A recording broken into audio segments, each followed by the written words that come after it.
बुरा ना लगे तो वहां रख दो। हाँ, वहां रख दो इसे।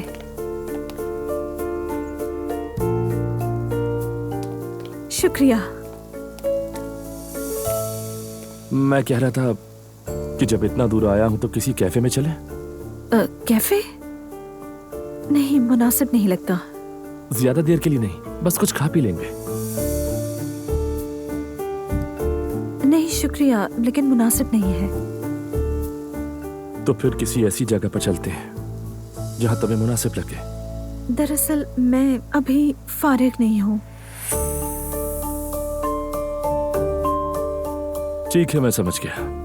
तुम अभी मसरूफ हो तो फिर मैं ही खुद को मुनासिब जगह ढूंढता हूँ, फिर वहां चलेंगे। ठीक है। ये ठीक है ना? मैं बाद में फोन करता हूँ। ठीक है, अल्लाह हाफिज। अल्लाह हाफिज।